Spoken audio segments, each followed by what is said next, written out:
దగ్గర పడే కొద్దీ ఒక్కొక్క రోజుకి ఒక్కొక్క భారీ షాకులు తగులుతా ఉన్నాయి జగన్మోహన్ రెడ్డికి.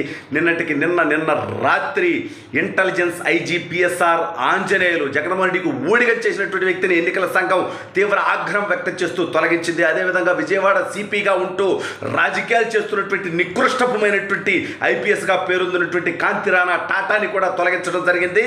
మరొక భారీ షాక్ జగన్మోహన్ రెడ్డికి తగలబోతా ఉంది. అసలు ఇంతకీ ఏం తగలబోతోంది, జగన్మోహన్ రెడ్డి ఏం చేయబోతున్నాడు అనేది వీడియోలో వివరించబోయే ముందుగా ఇప్పటి వరకు మన ఛానల్ సబ్స్క్రైబ్ చేయని వాళ్ళు ఖచ్చితంగా సబ్స్క్రైబ్ చేయండి, మరో 10 మందితో చేయించండి. ఇక విషయానికి వస్తే మన డెకాయిడ్ 420 ముఖ్యమంత్రి దౌర్భాగ్యపు జీవితం మనందరికీ తెలుసు, నేనే కొత్తగా చెప్పలే. ఇతగాడి నీచపు ఆలోచనలు ఎట్లుంటాయంటే ప్రజలలాగా నాకు కొట్టలేరు కాబట్టి వ్యవస్థల్ని చెరబట్టి వ్యవస్థల్లో ఉన్నటువంటి తన మనుషుల ద్వారా, కులం ద్వారా, మతం ద్వారా, డబ్బు ద్వారా, ప్రలోభాల ద్వారా, ప్రమోషన్ల ద్వారా అనేక మంది దౌర్భాగ్యులు వాళ్ళ తప్పుడు పనులు చేస్తూ ఉన్నారు. కాబట్టి వాళ్ళ ద్వారా తప్పుడు పనులు చేపించి తను మళ్ళీ అధికారంలోకి రావాలనేటువంటి నీచమైనటువంటి కుట్రలకు తెరలేపాడు జగన్మోహన్ రెడ్డి. అయితే గతంలోనే 6 మంది ఐపీఎస్లు, 3 ఐఏఎస్ని ఎన్నికల సంఘం ఆగ్రహం వ్యక్తం చేస్తూ అధికార పార్టీకి ఊడిగా చేస్తున్నారంటూ, తప్పుడు పనులు చేస్తున్నారంటూ, ప్రతిపక్షాల మీద దాడులు జరుగుతుంటే, హత్యలు జరుగుతుంటే కూడా స్పందించలేనటువంటి నికృష్టపు బతుకులు కష్టపడి ఉద్యోగం తెచ్చుకొని ఈ ఊడిగం చేసే బతుకేటంటూ వాళ్ళని తొలగించడం జరిగింది.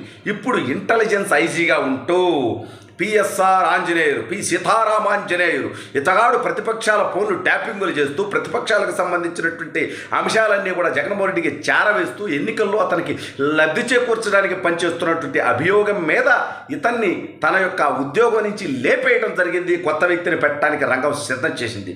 అదేవిధంగా విజయవాడ సిపిగా జగన్మోహన్ రెడ్డి అనేటువంటి 420 రాయిదాడి చేయించుకున్నాడు కదా, గులహరాయి దాడి, పనికి మాలినటువంటి దాడి డ్రామాలో భాగంగా చేయించుకున్నాడు కదా, ఐపాక్ డ్రామాలో భాగంగా.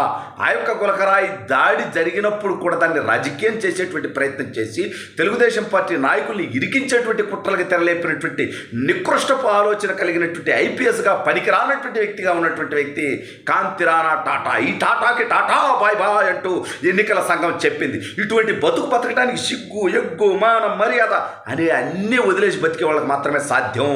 ఎందుకంటే మనం కట్టేటువంటి పనుల నుంచి జీతం తీసుకుంటున్నారు ఈ బానిసలు.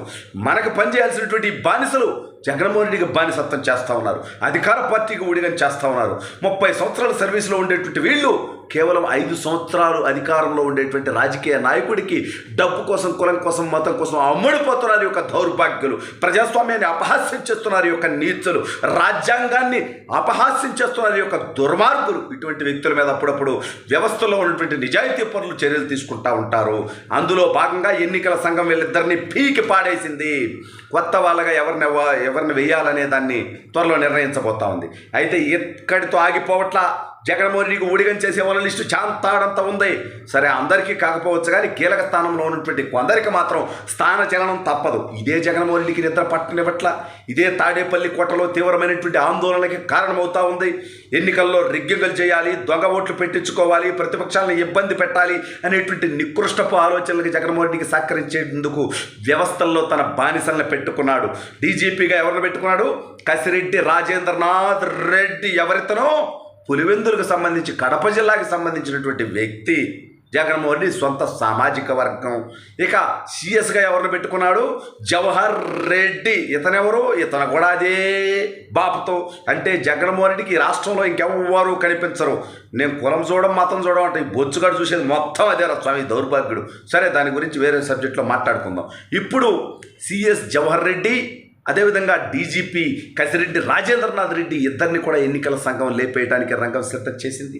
కారణాలు ఏంటని పరిశీలిస్తే పెన్షన్లు ఇవ్వలేమనేటువంటి పేరిట 1 గంటలో ఇవ్వగలిగినటువంటి పెన్షన్లు ప్రభుత్వ ఉద్యోగుల ద్వారా ఇవ్వకుండా వాళ్ళని ఇబ్బందులు పెట్టి అనేక మంది మరణాలకు కారణమై సాధారణ మరణాలకు కూడా పెన్షన్ మరణాలుగా రంగుపూసి చంద్రబాబు నాయుడు గారికి అంటగట్టేటువంటి నికృష్టపు ఆలోచనకి సహకరించాడు ఈ యొక్క జవహర్ రెడ్డి.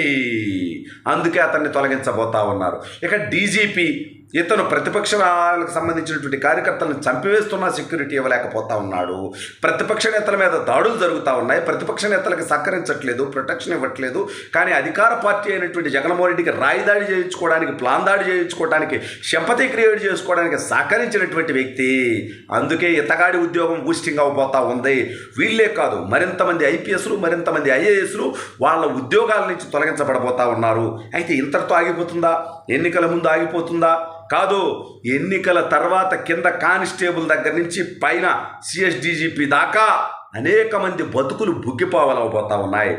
జగన్ తప్పుడు పనులకు ఎవడెవడైతే సహకరించారో వాళ్ళందరి బతుకులు జీవితాలు కోర్టుల ముందు జైలు పాలు అవబోతా ఉన్నాయి. ఎందుకంటే రెడ్ బుక్లో ఉన్న ఏ ఒక్కడిని వదిలిపెట్టే సమస్య లేదు. ఇది తెలుగుదేశం పార్టీ యొక్క క్రెడిబిలిటీ సమస్య. నారా లోకేష్ గారు ఇచ్చినటువంటి మాట అది. రెడ్ బుక్లో ఉన్న ఏ ఒక్కడిని వదిలిపెట్టనని గుర్తుపెట్టుకోండి. రే, చంద్రబాబు నాయుడు గారి లాగా సాఫ్ట్గా ఉండేటువంటి పరిస్థితి ఉండదు ఈసారి.